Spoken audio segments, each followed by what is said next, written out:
কবি পরিচিতি। সুভাষ মুখোপাধ্যায়ের জন্ম 1919 সালে, মৃত্যু হয় 2003 সালে। বাংলা কবিতায় এক উল্লেখযোগ্য নাম কবি সুভাষ মুখোপাধ্যায়।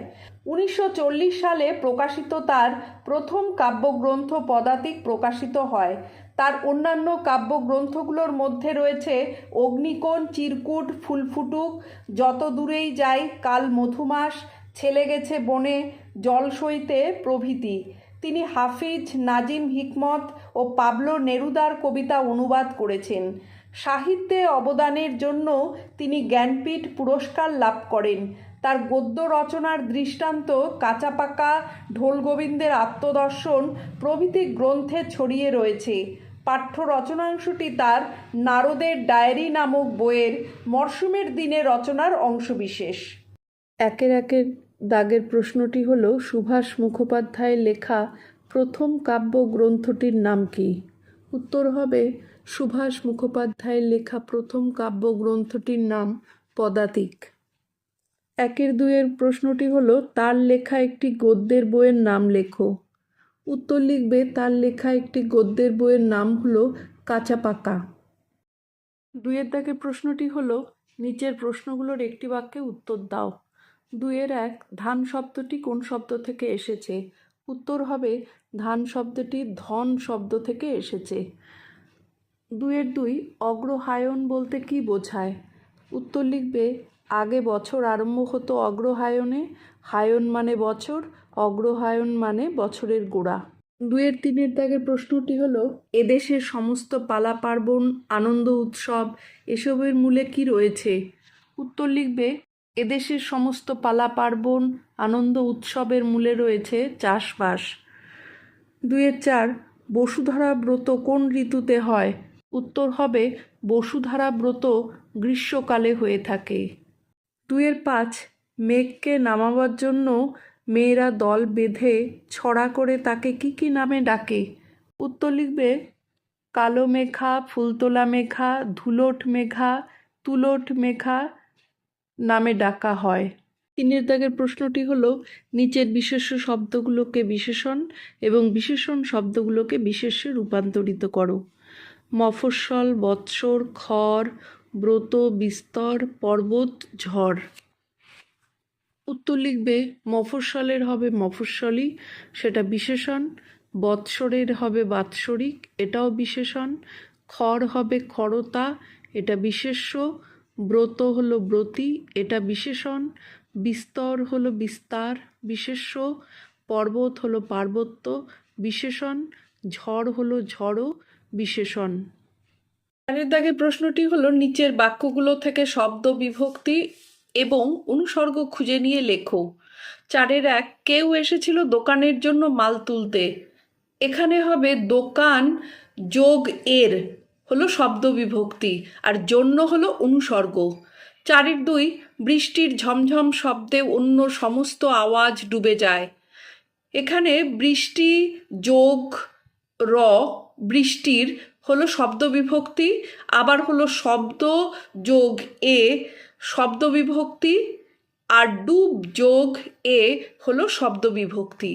4-3, সন্ধে নাগাদ উলু দিয়ে ব্রত শেষ হয়। এখানে দিয়ে হবে অনুসর্গ। 4-4, ছেলেরা হই হই করে ছোটে আমবাগানে। এখানে শব্দ বিভক্তি হবে হলো আমবাগান, তার সাথে যোগ এ, আমবাগানে। 5 দাগের প্রশ্নটি হলো, পাঠ থেকে নিম্নলিখিত শব্দগুলোর সমার্থক শব্দ খুঁজে লেখো। অম্বর, ধরা, মৃত্তিকা, প্রান্তর, তটিনী। অম্বর হবে আকাশ, প্রান্তর হবে মাঠ, ধরা হলো পৃথিবী, তটিনী হলো নদী, মৃত্তিকা হলো মাটি। 6 দাগের প্রশ্নটি হলো, নিচের সমচ্চারিত প্রায় সমচ্চারিত ভিন্নাত্মক শব্দগুলোর অর্থ লেখো। ধোয়া, ধোয়া হলো পরিষ্কৃত, আরেক ধোয়া মানে হলো ধূম। জলে হলো সলিলে, আরেক জলে মানে হলো প্রদীপ্ত হওয়া। বাধা, বাধা হলো বিপত্তি, আরেক বাধা হলো বন্ধন। গায়ে হলো শরীরে, আর গায়ে হলো গ্রামে। ঝড়ে হলো খসে, এবং ঝড়ে হলো প্রভঞ্জনে। এই প্রশ্নটি হলো শুদ্ধ বানানটিতে টিকচিহ্ন দাও। 7-1 এখানে মুহূর্ত বানানটা হবে ময়রস্যু, হয় দীর্ঘকার, তয় রেফ। 7-2 অগ্রহায়ণ হবে স্বরেয় গয় রফলা, হয়াকার, উন্তস্ত, মূর্ধন্য। আর বিলক্ষণ বানানটি হবে বয়রস্যি, ল যুক্তক্ষ, মূর্ধন্য। আর মরীচিকা বানানটি হবে ম রয় দীর্ঘিকার, চয়রস্যি, কয়াকার। 8 দাগের প্রশ্নটি হলো বেলা, ডাল, সারা, চাল এই শব্দগুলোকে দুটো পৃথক অর্থে ব্যবহার করে দুটো করে বাক্য লেখো। উত্তর হবে একটা বেলাতে সময় অর্থে, আমার বেলা যে যায় সাজবেলাতে। আবার আরেকটা বেলা হলো বেলন অর্থে, আমি রুটি বেলতে পারি। ডাল হলো গাছের শাখা, গাছের ডালে পাখির বাসা। আর একটা ডাল হলো খাদ্য বিশেষ, মুসুরের ডালে প্রচুর প্রোটিন। সারা একটা শেষ অর্থে, আমার কাজ সারা হয়নি।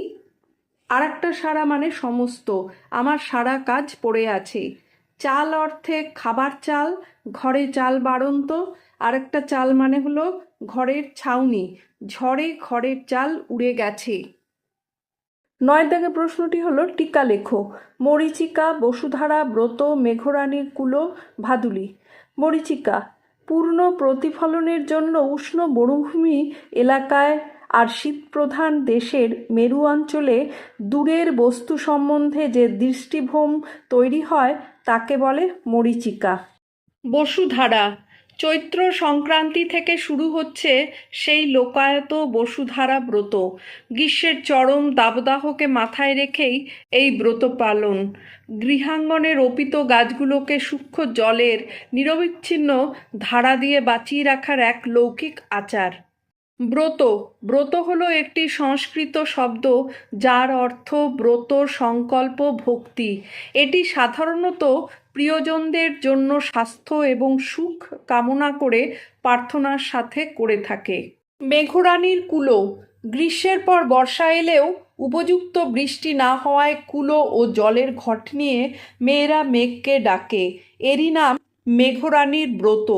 ভাদুলী গ্রাম বাংলার অন্যতম একটি ব্রত হলো ভাদুলী। বর্ষার শেষে মেয়েরা আলপনা দিয়ে পাহাড়, নদী, বাঘ, সমুদ্র এঁকে এই ব্রত পালন করে। 10 দাগের প্রশ্নটি হলো নিচের প্রশ্নগুলোর উত্তর নিজের ভাষায় লেখো। 10-1 বাস ডিপোয় অপেক্ষামান যাত্রীদের ছবি কিভাবে পাঠ্যাংশে ধরা পড়েছে? ডিপোতে দাঁড়ানো বাসের ছাদে ধরাধরি করে মাল তুলছে বাসের কন্ডাক্টর ও ক্লিনার। বাস যাবে দূরে, সারা পথ সকলে যাবে না। গ্রামের যাত্রীরা নেমে নেমে যাবে মাঝ রাস্তায়। কারো বা কোর্টে মামলা ছিল, কেউ বা এসেছিল সরকারি সেরেস্তার হাকিমের কাছে, কেউ এসেছিল হাসপাতালে, কেউ এসেছিল লোকালয়ের জন্য মাল তুলতে। সামনেই চায়ের দোকানে বেঞ্চির ওপর বসে ড্রাইভার চা খায়, সেদিকে নজর রেখে যাত্রীর দল কাচিপিঠে ঘুরঘুর করে। 10-2 প্রশ্নটি হলো গ্রামের সঙ্গে শহরের যে এখনো নারীর টান, সেই নারীর টানের প্রসঙ্গ রচনাংশে কিভাবে এসেছে? উত্তর হবে মাঠে ফসল উঠলে বাসে ভিড় হয়, লোকে বিয়ের পাত্রী দেখা, পুজো দেওয়া, জিনিস কেনা, মামলার তদবির করা, এমনকি সিনেমা দেখা ইত্যাদি উপলক্ষে শহরে যায়। উকিল, মোক্তার, পুরুত, বামুন, দর্জি, দোকানি সবাই দুটো পয়সার মুখ দেখে। এর থেকেই গ্রাম ও শহরের মধ্যে নারীর টান লক্ষ্য করা যায়। 10-3 ধানের সবচেয়ে বড় বন্ধু বৃষ্টি। বৃষ্টির সময়ে ধান ক্ষেতের ছবিটি কেমন? অন্য যে যে সময়ে ধান চাষ হয়ে থাকে তা লেখো। উত্তর লিখবে বৃষ্টির সময়ে ধান ক্ষেতগুলো জলে ডুবে যায়, সেই সময় ধানের রোয়া বোনা হয়, সেগুলো বৃষ্টিতে আরও বড় হয়, বাতাসে সবুজ ধান গাছগুলো মাথা দুলিয়ে আনন্দ প্রকাশ করে। বর্ষা ছাড়াও বৈশাখ মাসে এবং শীতকালেও ধানের চাষ হয়। 10-4 আগে বছর আরম্ভ হতো অগ্রহায়ণে, এর সম্ভাব্য কারণ কি? দেশি মতে আগে বছর শুরু হতো জল, বৃষ্টি ও ফসলের সময় থেকে। আগে বছর আরম্ভ হতো অগ্রহায়ণে। হায়ন মানে বছর, অগ্রহায়ণ মানে বছরের গোড়া। হায়ন কথাটার আরেক মানে হলো ফসল, ফসল কাটার সময় ছিল অগ্রহায়ণে। 10-5 এদেশের যত পালা পার্বণ উৎসব আনন্দ সব কিছুরই মূলে রয়েছে চাষবাস। বাংলার উৎসব খাদ্য সংস্কৃতির সঙ্গে চাষবাস কতটা জড়িত আছে বলে তুমি মনে করো? বাংলার পালা পার্বণ উৎসব আনন্দের মূলে রয়েছে কৃষিকাজ। এদেশের মানুষের প্রধান খাদ্য ভাত। ভালো ফসল হলে চাষিদের হাতে কিছু পয়সা আসে। চাষবাসকে ঘিরে বাঙালিদের গান বাঁধা আনন্দ উৎসব করা এসবই বাঙালির সংস্কৃতির অঙ্গ। 10-এর 6 শহর ছাড়ালেই দুপাশে দেখা যাবে। শহরের চিত্রটি কেমন তা ছাড়িয়ে গেলে কোন দৃশ্য দেখা যাবে? উত্তর হবে শহরে দেখা যায় পাকা রাস্তা, বড় বড় পাকা বাড়ি, দোকানপাট, নানা রকম গাড়ি, হাসপাতাল, সিনেমা, বাজার, অফিস আদালত প্রভৃতি। গাছপালা নেই বললেই চলে। শহর ছাড়িয়ে গেলে দেখা যায় বিস্তীর্ণ মাঠ, ধানক্ষেত, জলাভূমি, মাঝে মাঝে কিছু কাঁচা বাড়ি, দোকানপাট। এছাড়াও রয়েছে রাস্তার দুপাশে সবুজ বনানী, দূরে দূরে গ্রাম কিছু দেখা যায়। 10-এর 7 এই রাস্তার ওপরই এক ভারী মজার দৃশ্য দেখা যায়। মজার দৃশ্যটি কেমন তা নিজের ভাষায় লেখো। গরমকালে চারিদিকের হাওয়া যখন তেতে আগুন হয়ে থাকে তখন রাস্তার ওপর খুব মজার দৃশ্য দেখা যায়। দূরে যেন জল চিকচিক করছে বলে মনে হয়, আর সেই জলে দুপাশে গাছের ছায়া উল্টো করে পড়ে। কাছে গেলে ছায়া বা গাছ কোনোটাই দেখা যায় না, মরীচিকার মতো মনে হয়। 10-এর 8 ব্রতের ভিতর দিয়ে মনে পড়ে যায় সেই আপনজনদের কথা যারা দূরে আছে। শিক্ষক শিক্ষিকার সাহায্য নিয়ে এমনই কিছু ব্রতের ছড়া খাতায় সংগ্রহ করো। আমি এখানে 2টো দিয়ে দিয়েছি, তোমরা যদি পারো তাহলে অন্যগুলো দেখে নিও। একটা হলো পূর্ণিপুকুর ব্রত।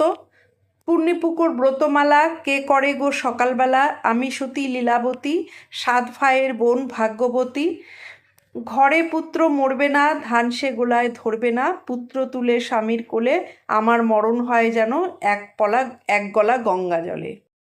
মাঘমণ্ডল ব্রত ছড়া। উঠো উঠো সূর্য ঠাকুর ঝিকিমিকি দিয়া, তোমারে পুজিব আমি রক্ত জবা দিয়া, যে জল ছোঁয় না কো কাগে আর বাগে, সেই জল ছুঁইলাম মোরা দুর্বার। 10-এর 10 প্রশ্নটি হলো ধান কাটার পর একেবারে আলাদা দৃশ্য। এই দৃশ্যের কোন ঋতুর ছবি ফুটে উঠেছে সেই ঋতু সম্পর্কে কয়েকটি বাক্যে একটি অনুচ্ছেদ রচনা করো। এই দৃশ্যে গ্রীষ্মকালের কথা বলা হয়েছে। গ্রীষ্মকালে সূর্যের তাপ প্রচণ্ড বাড়ে, সকাল থেকে আগুনের হলকা ছড়াতে থাকে, পুকুর নদী খাল বিল শুকিয়ে যায়, গাছপালা শুকিয়ে আসে, মাঠ ফেটে চৌচির হয়, জলের অভাবে প্রাণীদের খুব কষ্ট হয়। গ্রীষ্মকালে মাঝে মাঝে কালবৈশাখীর ঝড়ও হয়, তখন সামান্য বৃষ্টি হয় ও কিছুটা গরম কমে। আজ তাহলে এখানেই শেষ করছি। টাটা।